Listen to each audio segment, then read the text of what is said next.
Ganjur namanya, jabatannya adalah Kepala Prajurit Suronoto Kesultanan Demak Bintoro. Karena jabatannya, ia kerap dipanggil Ki Lurah Ganjur. Ia masih kerabat Nyi Ageng Tingkir, terhitung saudara muda. Kepada Ki Lurah Ganjur itulah Joko Tingkir bermaksud menemui segera setelah ia tiba di Demak. Seorang prajurit penjaga mengantarkan Joko Tingkir menuju Suronatan, tempat kediaman Ki Lurah Ganjur.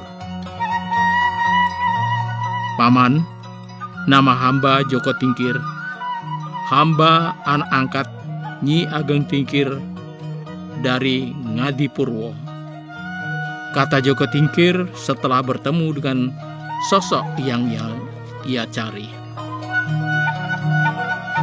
Hamba diperintah Nyi Ageng Tingkir untuk menemui paman setelah hamba tiba di Demak ini.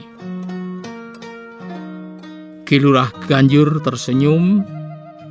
Segera dipeluknya tubuh Joko Tingkir. "Aku Ganjur, pamanmu," ujarnya setelah melepaskan pelukan. "Bagaimana kabar Kakang Bo? Telah lama aku tak berjumpa dengannya." Dengan tetap menjaga kesopanan dan kesantunan, Joko Tingkir menceritakan kondisi dan situasi terakhir ibu angkatnya yang ia ketahui. Ki Lurah Ganjur mengangguk-anggukkan kepala. Katanya, "Tak perlu engkau sungkan atau begitu tinggi menghormatiku. Aku pamanmu. Bersikaplah wajar layaknya sikap antara paman dan keponakan." Namun, Joko Tingkir tetap meninggikan kesopanan. Tetap tak hendak bersikap layaknya sikap antara paman dan keponakannya, seperti yang diminta Ki Lurah Ganjur. "Joko Tingkir, ada keperluan apakah engkau hingga datang ke Demak ini?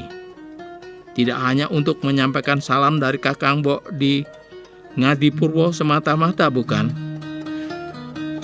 Joko Tingkir lantas menceritakan adanya perintah yang harus ia emban dari Ki Ageng Selo dan juga Sunan Kalijogo, tanpa menyinggung masalah wahyu yang harus ia jemput.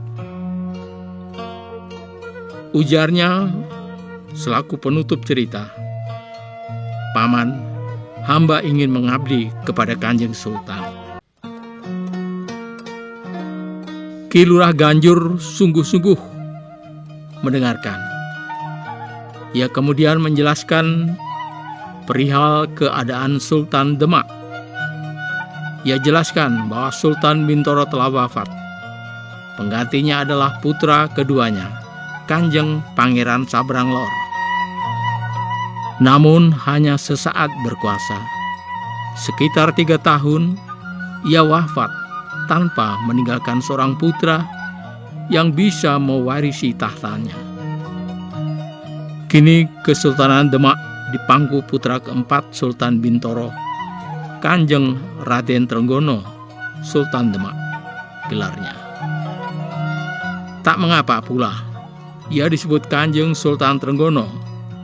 Ia bertahta setelah Kanjeng Pangeran Sekar Sedorlepen yang seharusnya bertahta dibunuh selepas menjalankan salat Jumat. Pembunuhnya adalah Suroyoto yang membunuh karena ditengarai mengemban perintah Kanjeng Pangeran Mukmin yang tak lain putra sulung Kanjeng Sultan Trenggono. Ki Ganjur juga menjelaskan bahwa Ki Mangkurat juga telah wafat. Penggantinya adalah anak Ki Mangkurat, Wonosalam namanya. Joko Tingkir menilik ceritamu yang mengaku murid Ki Ageng Selo, aku percaya Kanjeng Sultan Trenggono akan menerima pengabdianmu, kata Ki Lurah Ganjur kemudian. Merasa amat yakin, ia hingga kepalanya terus terangguk-angguk. Kesaktian, keadikdayan Ki Ageng Selo telah begitu ternama, meluas menyebar, hingga di Demak ini juga kuat terdengar. Selaku muridnya, kau tentu mewarisi kesaktian dan kedikdayaannya. Kau dapat menggunakannya untuk mengabdi kepada Kanjeng Sultan. Joko Tingkir mengaturkan sembah, lalu ujarnya, "Paman, benar, Ki Ageng Selo memang guru hamba. Benar pula jika beliau ternama selaku orang yang sakti lagi Digdoyo. Namun tidak demikian dengan hamba.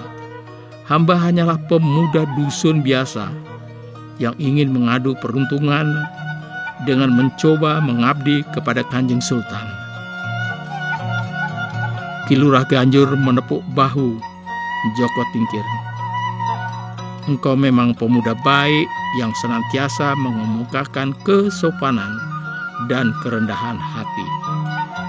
Aku bisa merasakan engkau bukan pemuda sembarangan, meski engkau mencoba menutupinya, Joko Tingkir. Sungguh amat bangga aku menjadi pamanmu, seperti yang dapat kuterka bangganya Kakang Mbok Tingkir terhadapmu. Ayolah, beristirahatlah engkau di rumahku dulu. Engkau tentu lelah setelah menempuh perjalanan jauh dari Ngadipurwo hingga tiba di sini.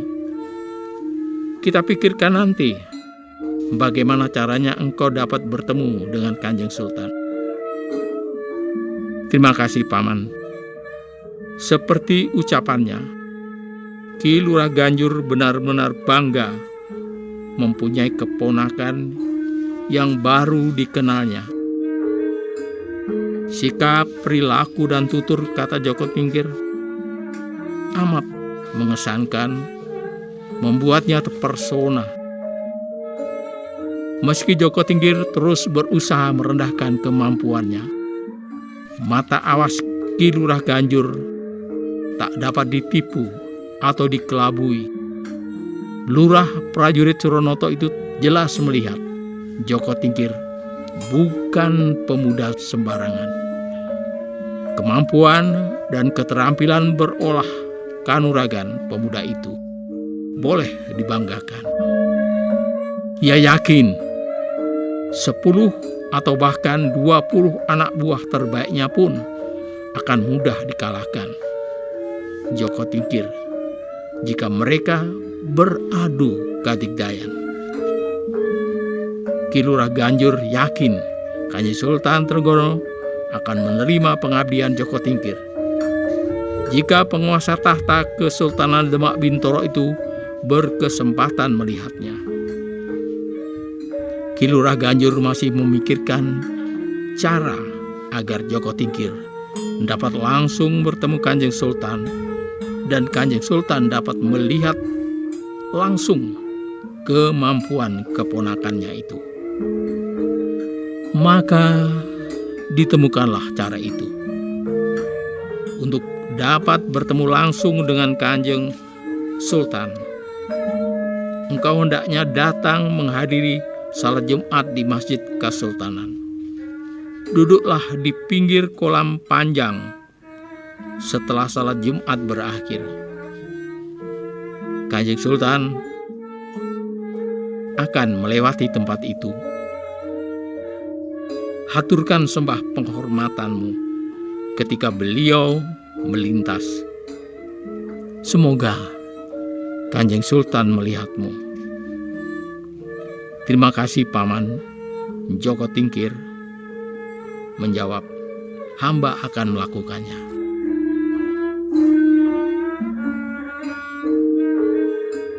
Joko Tingkir pun mematuhi pesan Ki Lurah Ganjur.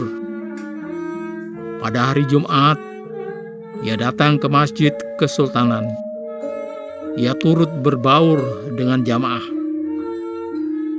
Duduk diam mendengarkan saat khatib menyampaikan khutbah. Kemudian mengikuti salat berjamaah. Ia segera menempati posisi yang disarankan Ki Lurah Ganjur. Usai mengikuti salat, di tepi kolam panjang, ia duduk bersila, diam menunggu Kanjeng Sultan Trenggono lewat. Yang ditunggunya pun tiba. Dari dalam masjid, Sultan Trenggono keluar diiringi beberapa petinggi kesultanan, Punggowo dan Hulu Balang. Di depan dan belakang beliau, para prajurit bersenjata lengkap mengawal. Ki Lurah Ganjur juga tampak mengawal, memimpin prajurit pengawal di belakang Sultan.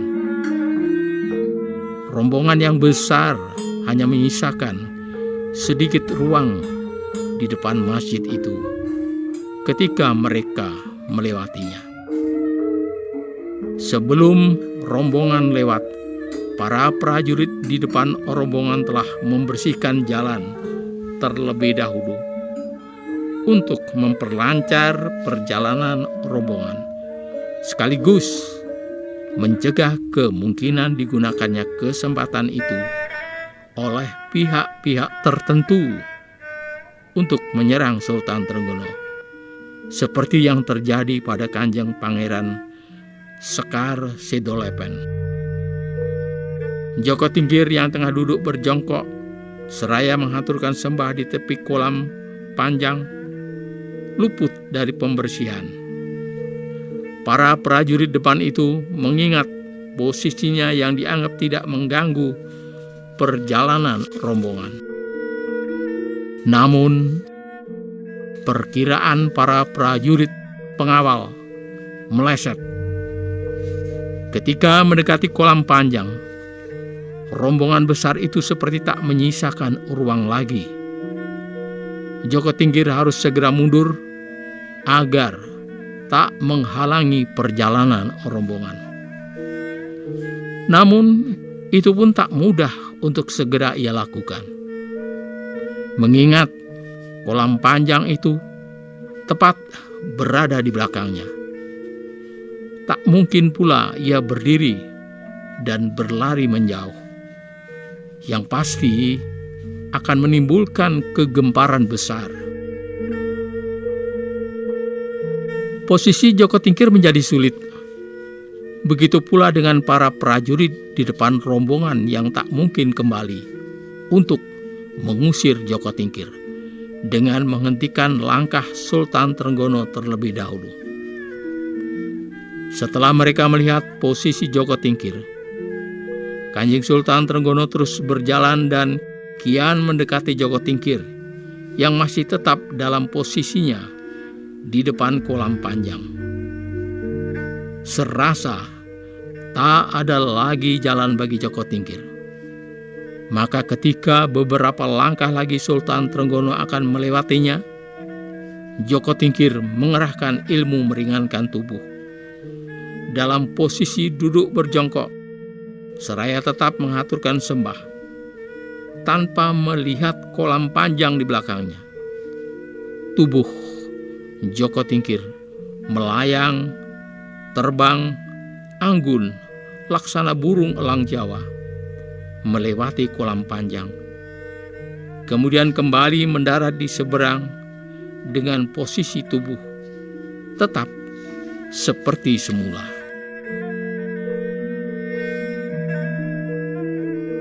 Gerakan melayang yang luar biasa anggun, amat mengagetkan sekaligus menerbitkan decak kagum yang melihatnya.